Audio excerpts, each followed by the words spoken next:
The last presentation, stopping you from lunch. I'll be the last presentation, and this would be a bilingual presentation.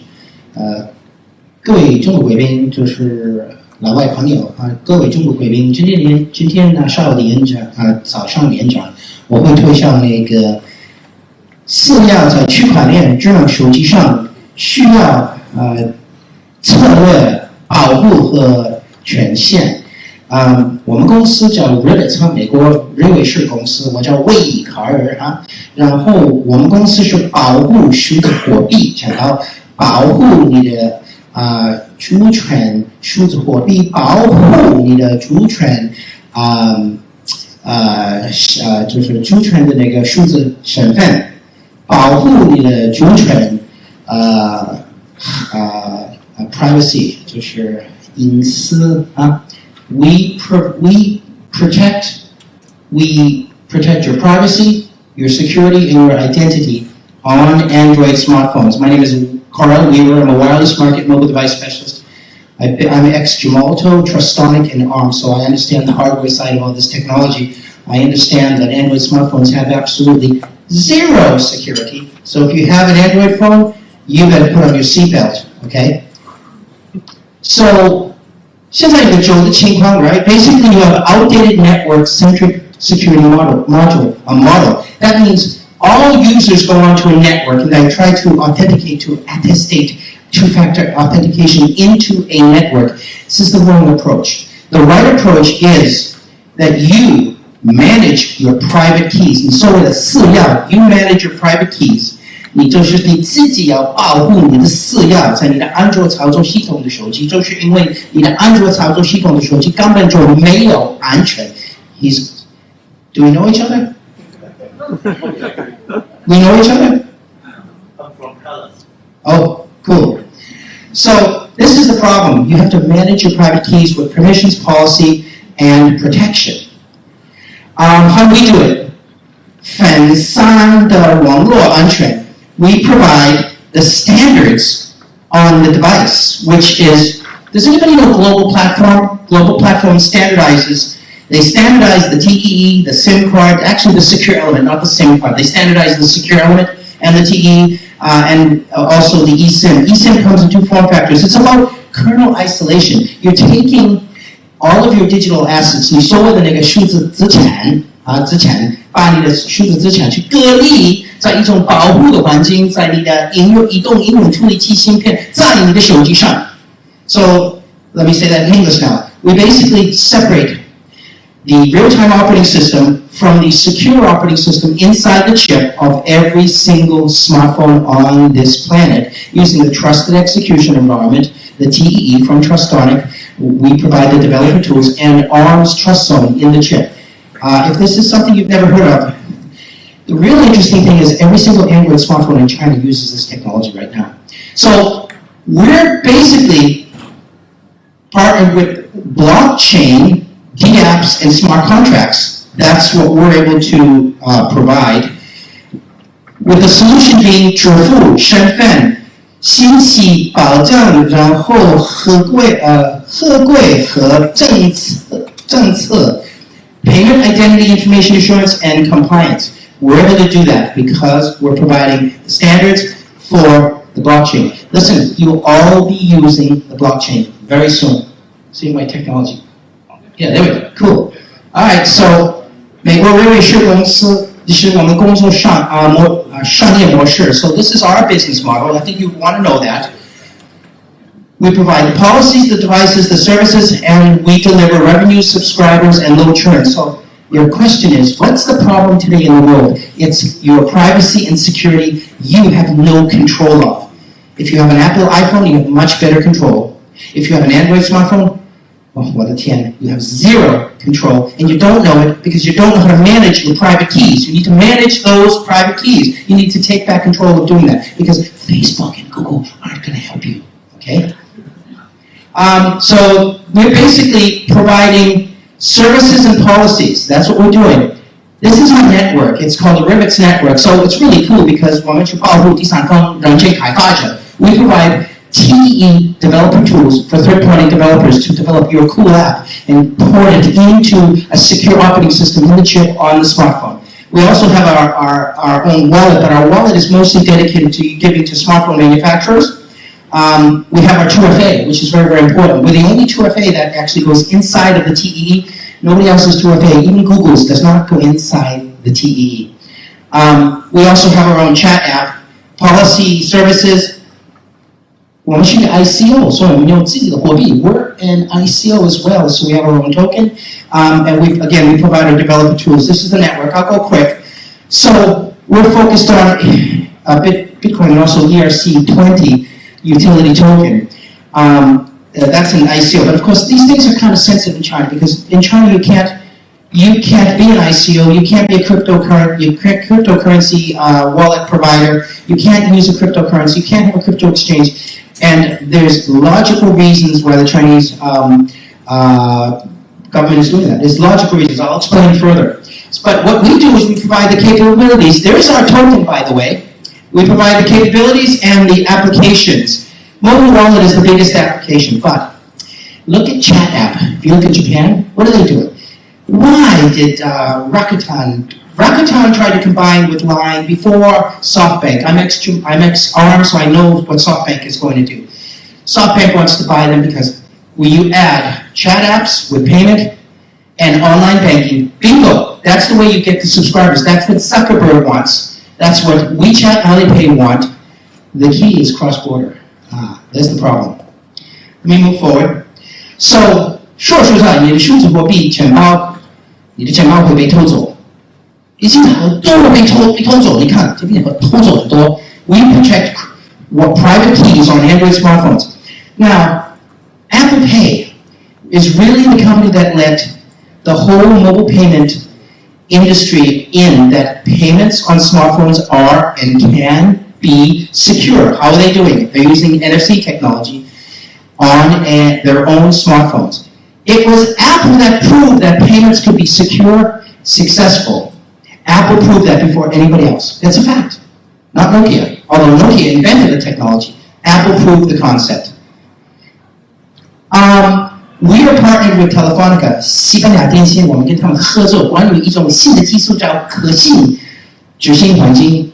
对不起，可信执行环境 is the TEE， 我们公司是提供双可信跟信任的安全。We provide something called dual roots of trust security. We've developed that with Telefonica, and we launched that during Mobile World Congress 2019 in Barcelona, Spain. Yeah, Tapas land. All right, how are we doing it? My God, they really spread this out. You can't quite see it, but here's the chip. We use the developer tools from the TE, which is in the chip. We provide the rules on your keys. You will be managing your own keys. And if a smartphone vendor says, I don't know about doing this, you say, it's on your smartphone already, the capabilities already there. Please allow me to manage my own keys. And if they say, well, I don't know anything about this, go talk to somebody else because it's on every single Android smartphone. Apple is also using to protect their biometric authentication during Apple Pay.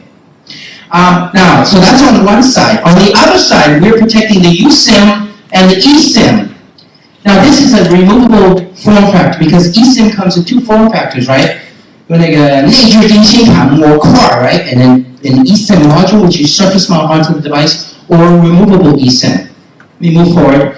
So how are we doing? You have to actually, if you want to have edge-to-edge type of security, you have to do it from the policies, a server, attestation server, signing keys and using the hash for the key, especially when you want to write a smart contract into the blockchain, and a trusted display, and an Oracle database. So it's really about input and output needs to be protected because fake news on the blockchain is going to be real. It's happening, number one. Number two, how do I know if I send you 100, new Chinese digital coins, 新的那个数字货币? How do I know that you intended to send it to me and somebody didn't hold a gun to your head and say, give him that $100, I'm Haker, I want you to transfer that money, and go, oh sure, I'll do it. You can't attestate that the data that was sent was meant to be sent. That's the problem. That's the problem with the blockchain right now. And also the problem is the edge devices going into the blockchain are not secure. And this whole concept of cryptocurrency, the whole concept of cryptography, what is it? It's encryption and decryption. Apple Pay does it. Every single smartphone does cryptography. Hello, anybody here not listening? Every single smartphone does cryptography. Let's move on. I've beaten that to death. This is, we provide smart instructions, and basically we filter down the policies, various policies, down with the private key into the device, because you need to protect. The only way to provide security is tamper-resistant-wise from software into hardware. 你必须要你的软件潜入到硬件内, right? Alright, let me go back. We're also doing that for IoT, blockchain, and cloud. So we are a blockchain type company. We're also an IoT type company and a cloud company, all combined in one. This is one of the interesting features of our relationship with Telefonica, how we're protecting. And we're using something called CLIP, Carrier Level Immutable Protection. We're basically splitting the key between the TEE and the SIM card, right? By the way, nobody else in the world is doing that in the way that we are. And we're providing the mobile app backend, the toolkit, through the network, onto the device, splitting it, and we're providing you the ability to enable or disable the security as you wish on these devices. So, next question. Who here has a Samsung Galaxy S10? Nobody likes Samsung anymore? So Samsung Galaxy S10 is a blockchain smartphone. It has its own crypto wallet and its own key store to manage on the blockchain. But there are a few other types of blockchain companies. You have HTC has actually two models, and then you have Samsung Galaxy S10, also Samsung Galaxy Note. But that Samsung Galaxy Note, the one that's blockchain enabled, is only enabled in South Korea, called the Clayton phone. You've got Sirin Labs, an Israeli company. They provide a funky solution where it's a flip-up cold wallet storage onto a regular smartphone, an Android smartphone, but they have a separate, isolated, notice the term isolated, flip-up storage, interesting solution. And then Ponyexus is just a hybrid Singapore, Taiwan, Indonesian, Chinese company, I can't figure out. These are some of the smartphones, blockchain smartphones. Now, in summary, mobile devices operate chains. Protect your keys, this is the key. And what you see is what you sign. So, you can sign things into the blockchain. If you intend to sign things into the blockchain, you take your cryptocurrency or your token, and you can write a smart contract into the blockchain. You can use fiat to buy crypto. I mean, in China, you can't do any of this legally, okay? But the Chinese are exporting millions and millions of phones outside of China. You can't not have the protection when you're exporting all these Android smartphones which the Chinese make outside of China, okay? This is an important point. I am not promoting crypto inside China, but I am telling all the smartphone vendors that you need protection of the crypto wallet. Even if you're not going to use it inside China, you have to do it because foreign nationals outside of China buying smartphones from Chinese vendors, Huawei, Vivo, Oppo, Xiaomi, right? And they're downloading the crypto wallet, they're storing the private keys in the open operating system of Android. 根本就没有安全, okay? 是一个大的问题. Okay, move forward. Now we get to interesting stuff. We talked about Zuckerberg, right? So what does Zuckerberg do to get 关系 with the Chinese government? He runs around Beijing in the dead of winter, terrible pollution, and he says, "Hey, look at me, I'm a China guy." So Facebook and WhatsApp are not going to be allowed in China any day soon. If you have better news than me, good luck, but I don't think they will. And their Libra and Calibra may flourish, but right now it doesn't seem as though it's doing very, very well. I think the concept is great, but I think the Chinese government has actually a better concept. Anyway, before we get to that, please understand, all these other companies are Asian companies. I should add SoftBank to the record time. The key point is this. Chat apps, mobile crypto wallets, and online banking. This is how you scale payments in today's world. Does anybody use WeChat Pay? It's really quite good. But I have the personal opinion, based on some of my facts, that Alipay and WeChat Pay will have a difficult time in 2020. So, alright, so all those smartphones are being exported from Chinese smartphone vendors, right? They're being exported. You definitely want to take a picture of this. So if you look over here, this is a smart mobile post. 智能 post 机手机就是手机对手机的支付 right?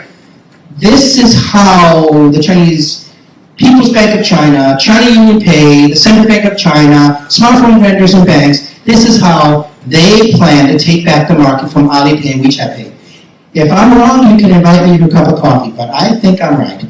So look at all these companies, though. They're all using the TEE, which is what we provide the developer tools for you great third-party developers. We provide the TEE. They're all using the TEE in order to protect what right now? Let me ask you a question. I hope I didn't. Hello? Good morning. Hello? Hi. Are you still with us? We can call 911 if you need. You're okay? All right. So let me ask you a question. In China, what kind of mobile wallet do you use?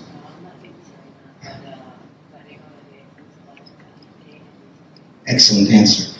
So every single Chinese smartphone vendor must use the TEE to protect Alipay and WeChat Pay. That's the government requirement right now. So because the barcode is not safe, I'm sorry to say, but they are protecting it inside the TEE. The TEE security is not as good as a SIM card security or as a secure element, but it's pretty good. 2+ common criteria, EAL, if you understand that stuff. So here's Zuckerberg. He looks really happy, but he shouldn't be because he went to the Congress and he said, you know, I might not be the best person to push Libra and Calibra, but here I am and I'm doing it. And they're saying, Zuckerberg, we don't trust you. You want to do what? We don't trust you. Get out of here. But on the other side, you see these two famous guys here, the two horse guys, right? Mr. Pony Ma and Mr. Jack Ma. They don't look too happy. I don't think that they're going to be happy because this is a comparison. You can get my slides after. I believe that they're going to have tough times because you can see with January's cybersecurity law, that's the reason why they took away the capability for foreigners to attestate, to authenticate their credit cards using Alipay and WeChat Pay. The reason is because of China's cybersecurity law. Why are they doing that? GDPR. Why are they doing GDPR? Because they care about anti-money laundering and they want to know the customer. So there's logical reasons why all these things happen. I'm criticizing those companies for not telling the foreign public basically a small little thing. Oh, I'm sorry, you can't use Alipay or WeChat Pay in China unless you have a local debit card.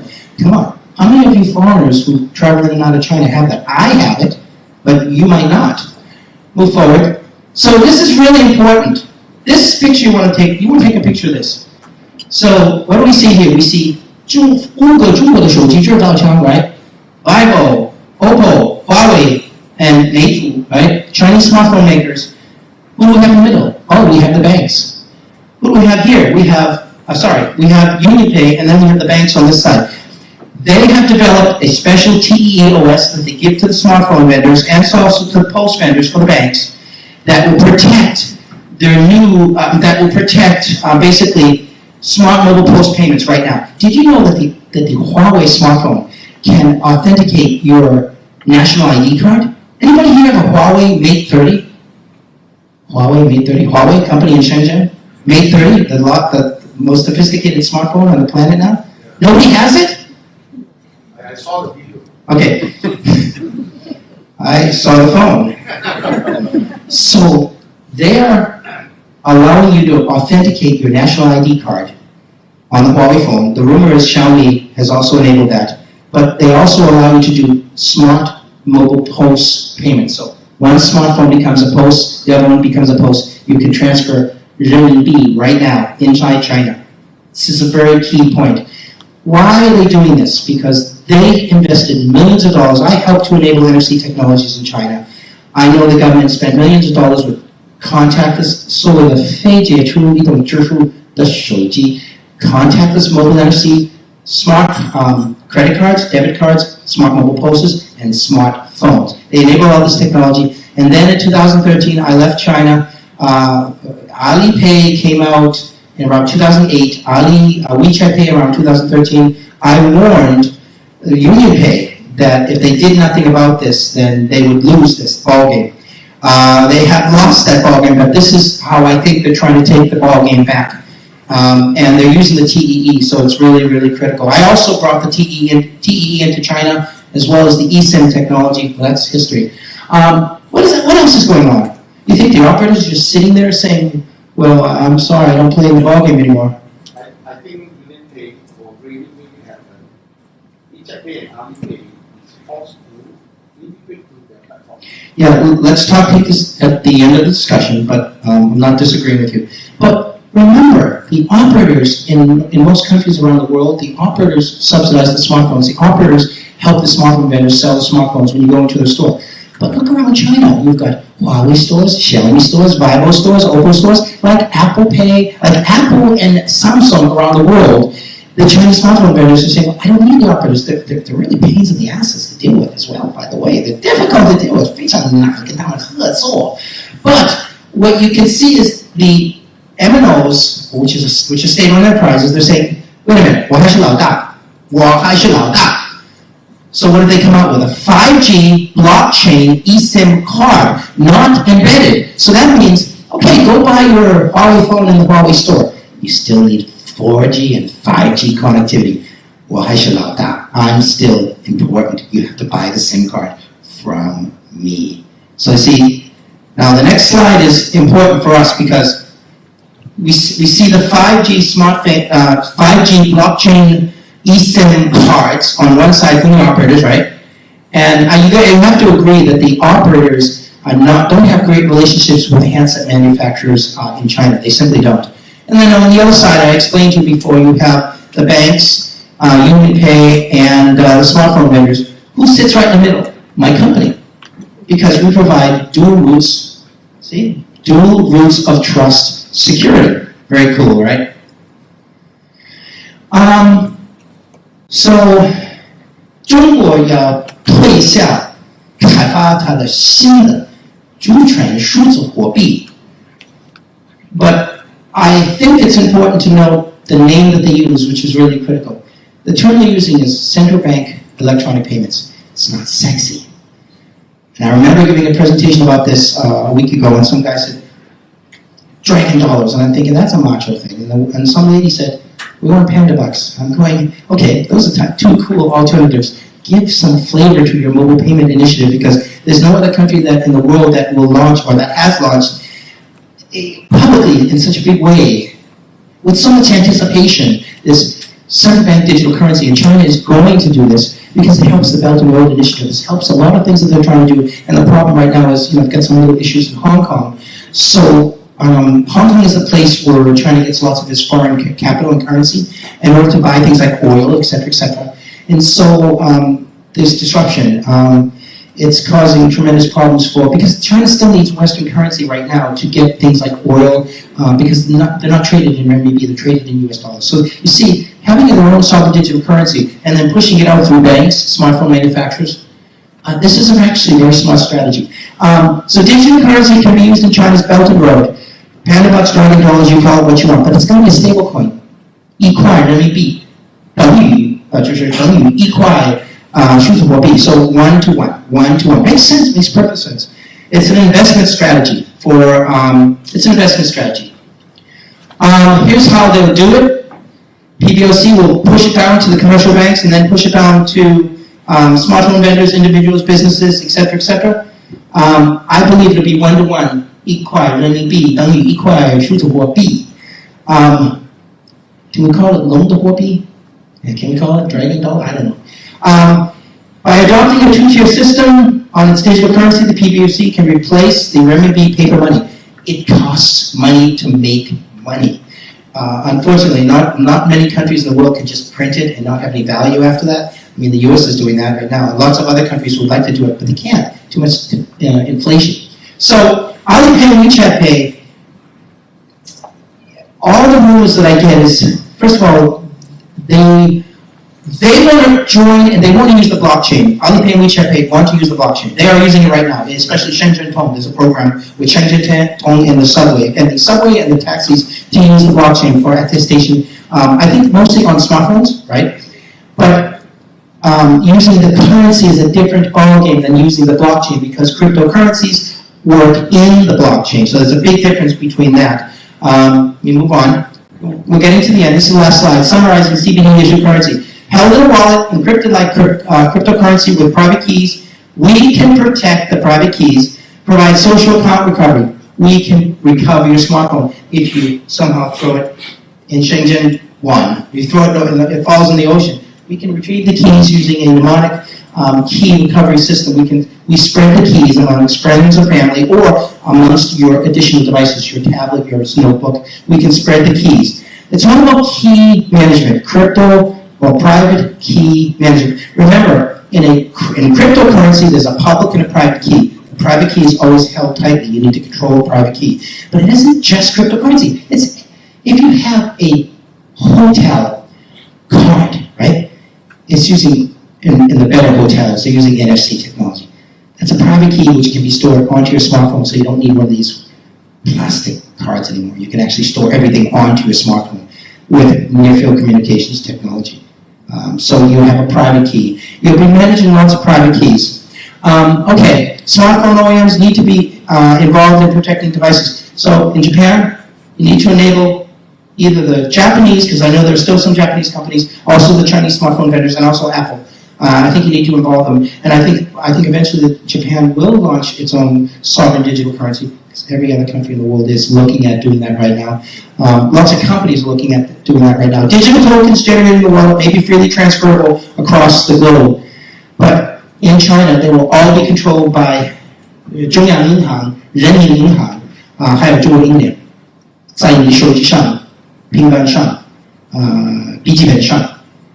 Chinese government will control the cryptocurrency or this so-called digital currency, and it makes sense to do that because there's lots of bad actors in the crypto world. Lots and lots and lots of bad actors. That's my presentation, and I'll take questions. I know it's something.